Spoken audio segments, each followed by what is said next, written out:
Hello students, welcome to hunt math. आज का जो हमारा टॉपिक है जो हम पढ़ेंगे वो 9th का फर्स्ट चैप्टर है, matrices and determinants. Matrices plural term है जिसका सिंगुलर है मैट्रिक्स। मैंने इसकी डेफिनेशंस पहले से लिख के रख ली हैं ताकि हमें ज़्यादा टाइम ना हमारा वेस्ट हो। मैट्रिक्स क्या है? द रेक्टेंगुलर अरे of numbers enclosed bye a pair of square brackets is called matrix. और a matrix is a collection of numbers arranged into a fixed number of rows and columns enclosed by brackets।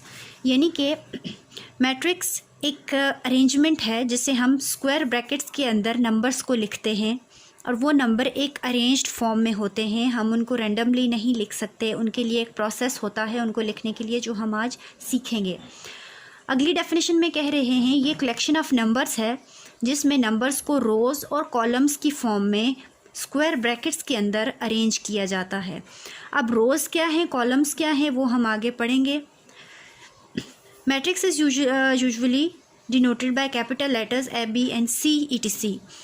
यानी कि matrix को जब हम कोई नाम देते हैं, उसको उसे रिप्रेजेंट करते हैं तो उसे हमेशा कैपिटल लेटर्स के साथ रिप्रेजेंट किया जाता है। 26 लेटर्स हैं, आप उनमें से कोई भी उसका नाम यूज़ कर सकते हैं कैपिटल लेटर के साथ।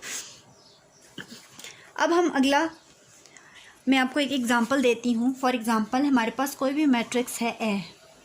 अब ये एक मैट्रिक्स है जिसको मैं स्क्वायर ब्रैकेट्स के अंदर लिखूँगी, स्क्वायर ब्रैकेट्स के अंदर। अब इसमें मैं कोई भी नंबर लिख देती हूँ 1 2 3 4 5 एंड 6। अब यहाँ पर मैंने इसको अरेंज्ड फॉर्म में लिख दिया है। ये एक मैट्रिक्स है जिसका नाम कैपिटल लेटर ए से है और इसके अंदर 6 नंबर्स मैंने लिखे हैं। अब ये नंबर्स क्या होते हैं ये भी मैं आपको बताती हूँ। मैट्रिक्स के अंदर ये जो नंबर होते हैं इन्हें एलिमेंट्स और एंट्रीज कहते हैं, जिसकी डेफिनेशन मैं आपको लिख के देती हूँ यहाँ पे।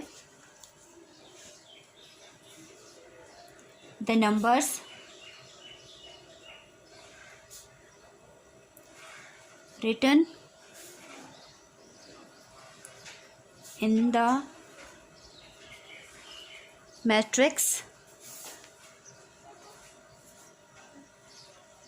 are called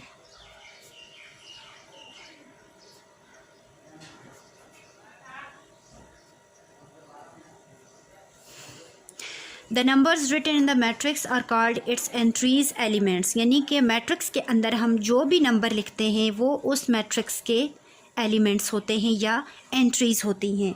जैसे मैं इसी मैट्रिक्स को ले लूँ अगर, तो इसी मैट्रिक्स में हमारे पास जो एंट्रीज़ हैं in above matrix A V have 1 2 3 4 5 and 6 as its entries। ये जो मैट्रिक्स है ए, इसमें जो हमारे पास नंबर्स हैं 1 2 3 4 5 6, ये इस मैट्रिक्स की एंट्रीज़ हैं। उसके बाद हमने यहाँ पढ़ा रोज़ एंड कॉलम्स। अब रोज़ क्या है, कॉलम्स क्या हैं?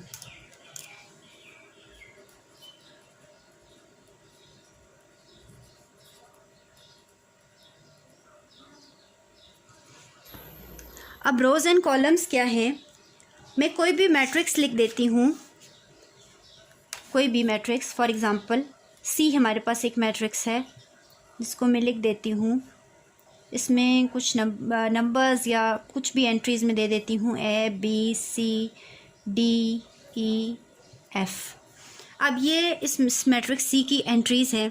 अब इन एंट्रीज़ को अगर हम हॉरिजॉन्टल फॉर्म में देखें, यूँ देखें, अगर इन एंट्रीज़ को हम इस तरह से A B C इस फॉर्म में हॉरिजॉन्टल लाइन में अगर हम इनको यूँ देखें तो ये रो है।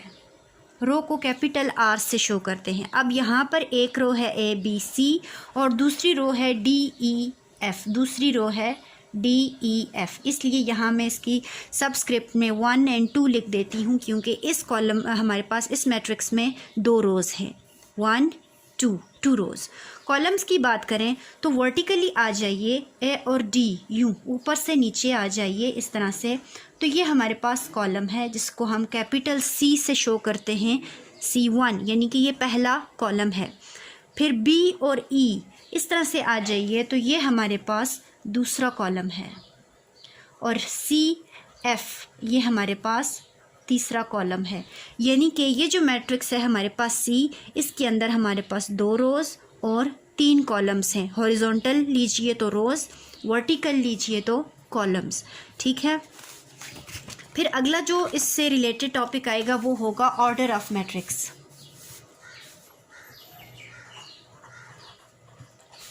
Order of matrix. अब ऑर्डर ऑफ मैट्रिक्स क्या चीज़ है?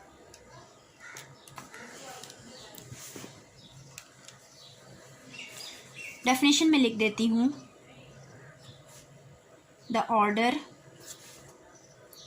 Of a matrix represents the number of rows and columns in that matrix।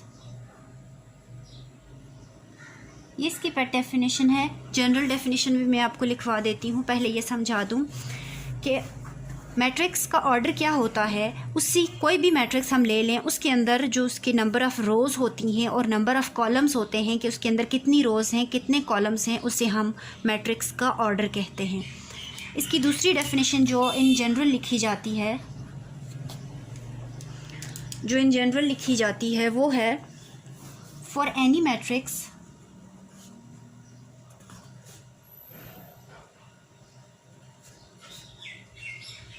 with m rows and n columns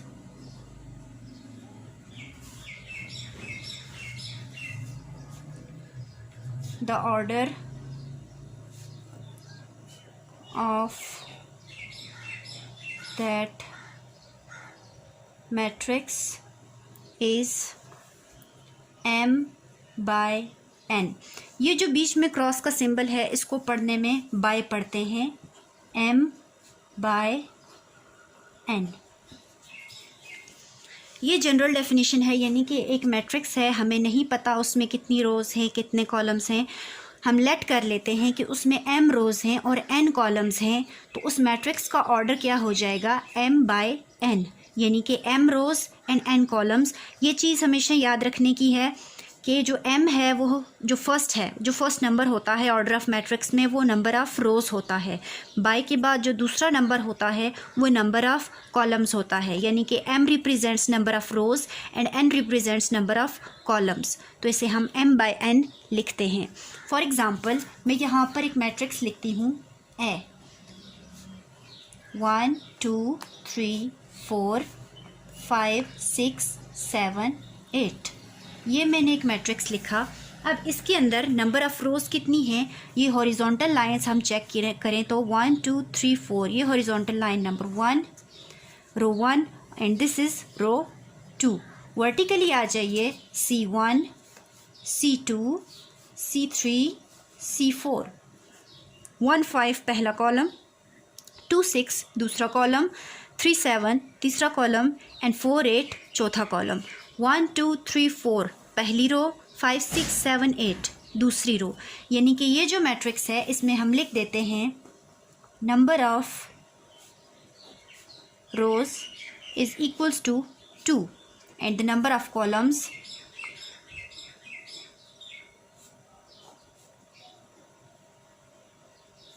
equals to 4। अब हम ऑर्डर ऑफ मैट्रिक्स लिखेंगे, order of A is equals to 2 by 4, यानी कि इस matrix का order कितना है, इस मैट्रिक्स का ऑर्डर है 2 by 4, 2 rose and 4 columns.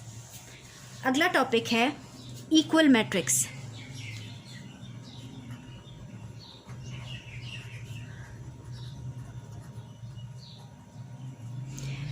Equal matrix की मैं पहले डेफिनेशन लिख लेती हूँ। To matrices A and B are said to be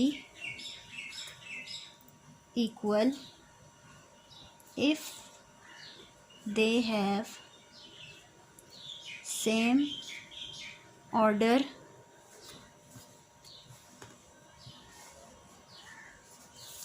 and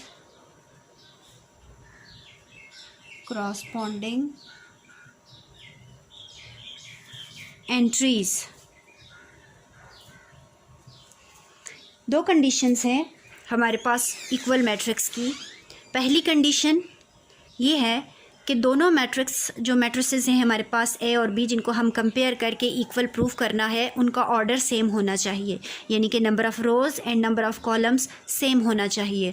और इसकी सेकंड कंडीशन जो है वो हमारे पास ये है कि इसकी करस्पॉन्डिंग एंट्रीज़ भी सेम होनी चाहिए, यानी कि जितने नंबर और जो नंबर हमारे पास मैट्रिक्स ए में मौजूद हैं वही नंबर्स हमारे पास मैट्रिक्स बी में होने चाहिए। फॉर एग्ज़ाम्पल, जैसे मैं यहाँ पर दो इक्वल मैट्रिक्स लिखती हूँ। एक मैट्रिक्स है ए दैट इज़ इक्वल्स टू 1 4 9 2 7 3, कुछ भी नंबर लिख सकते हैं।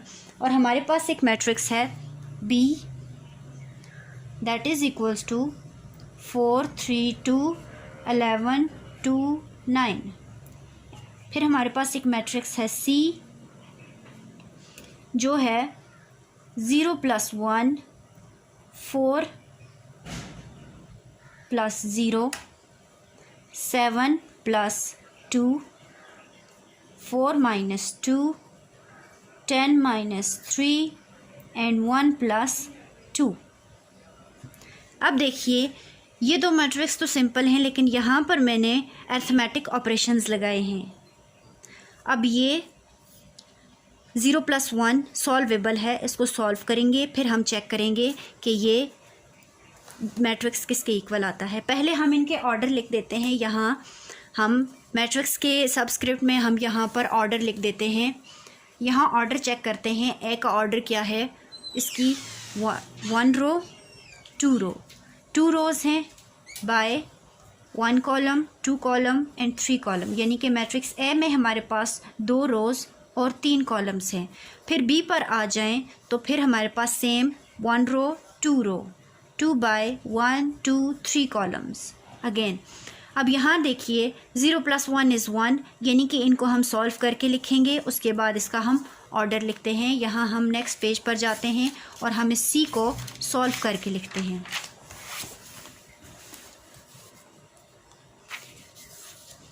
0 + 1 C is equals to 0 + 1 is 1, 4 + 0 is 4, again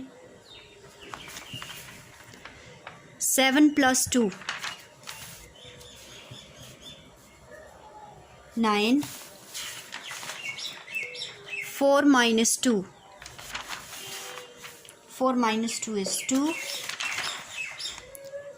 10 - 3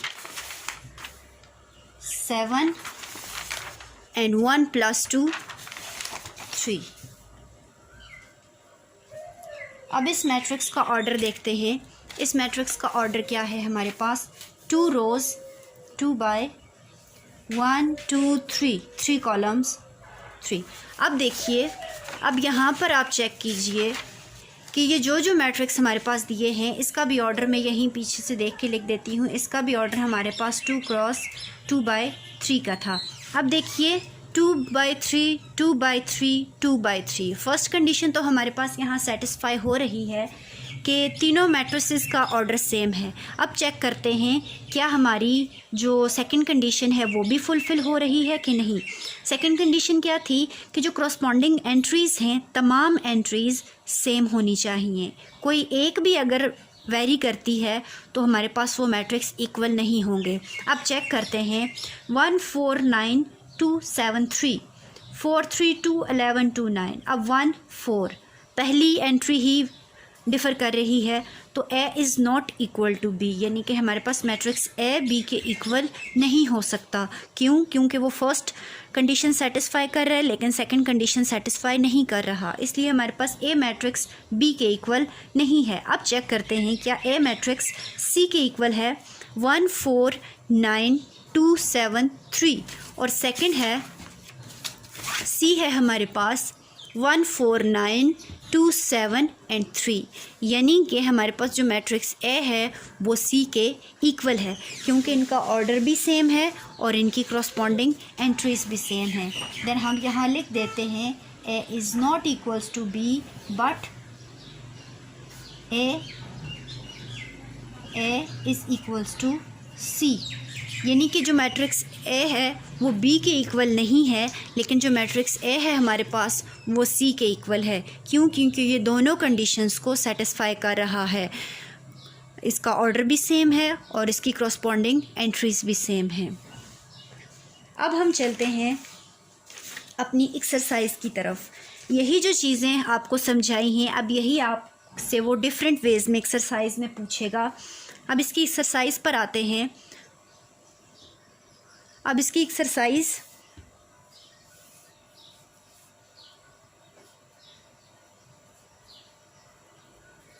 1.1 है जिसमें क्वेश्चन नंबर 1 वो पूछ रहा है right the order of matrices.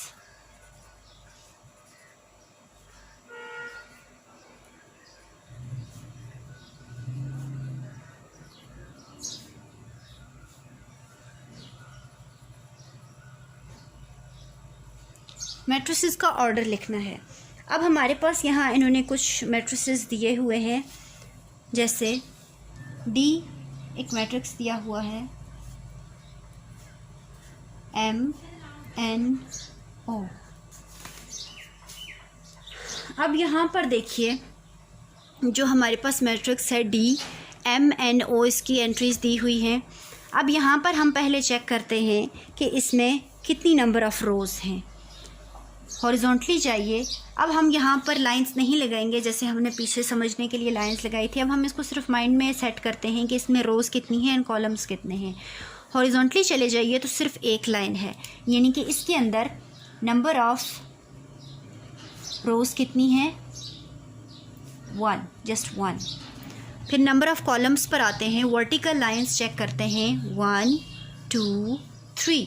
अब देखिए यहाँ पर थोड़ी सी कन्फ्यूजन होती है स्टूडेंट्स को कि यहाँ पर वर्टिकल लाइंस तो नहीं है ना, क्योंकि ऊपर नीचे इस तरह से, क्योंकि कुछ मैट्रिसेस ऐसे होते हैं 1 2 3 4 5 6 इस तरह से। अब वो इसको लाइन समझते हैं ऊपर से नीचे, लेकिन जब एक सिंगल जैसे ये एक सिंगल आ जाता है 1 2 3 तो इसमें वो ज़रा कंफ्यूज हो जाते हैं कि 1 2 3 किस तरह से है यहाँ पर हमारे पास, क्योंकि ऊपर से नीचे तो कोई लाइन बन ही नहीं रही है।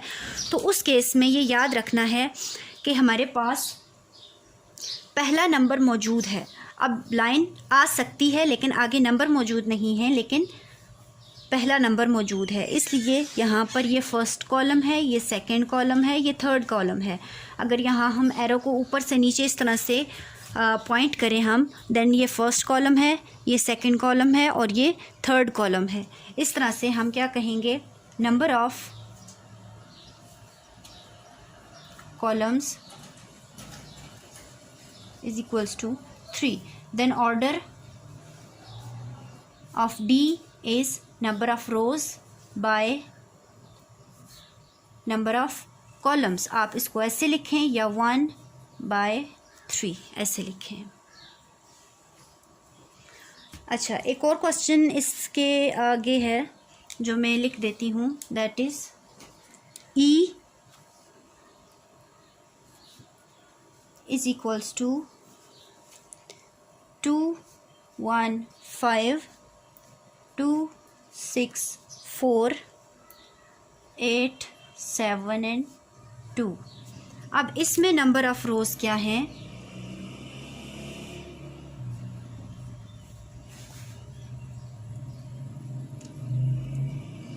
इसमें नंबर ऑफ़ रोज़ चेक कीजिए, horizontal lines 1 2 3 and number of columns, vertical lines 1, this is 1 2 and 3, यानी कि इसमें नंबर ऑफ़ कॉलम्स कितने हैं 3। अब इसका ऑर्डर क्या होगा? 3/3। यहाँ तक आपको समझ में आ गई है। अब एक्सरसाइज का हमारा नेक्स्ट क्वेश्चन है, मैंने पहले से लिख दिया है, which of the following matrices are equal. अब यहाँ मैं कुछ मैट्रिसेस लिखूँगी जिन्हें देख के हमें पता चल जाएगा, दोनों कंडीशंस हम माइंड में सेट करेंगे कि कौन सी मैट्रिसेस आपस में इक्वल आते हैं और कौन से मैट्रिसेस आपस में इक्वल नहीं आते। हमारे पास एल मैट्रिक्स है, that is equals to 1 6 7 -3। Then M matrix, that is equals to 4 7. N matrix, that is equals to 4 6 6 6 7 1 7 4 6। अब हमारे पास अगला मैट्रिक्स है P, that is equals to 2 - 1 2 + 4 2 + 5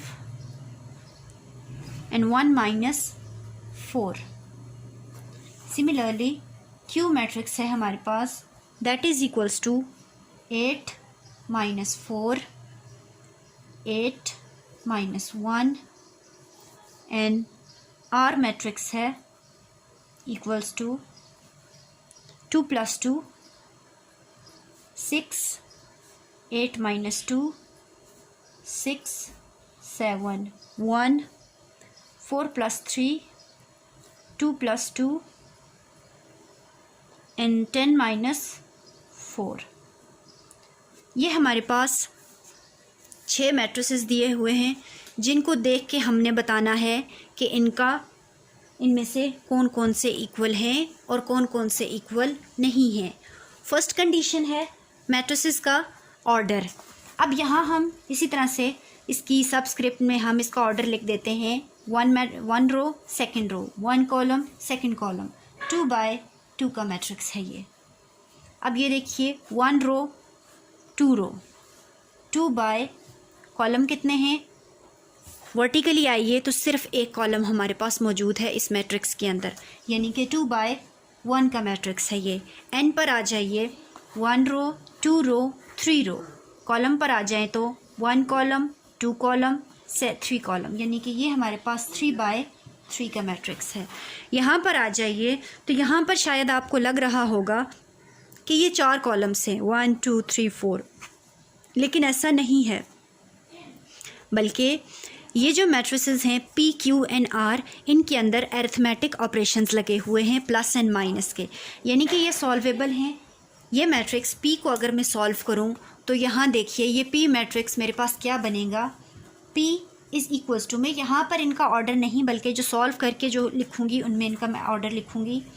2 - 1 1 2 + 4 6 2 + 5 7 1 - 4 is -3।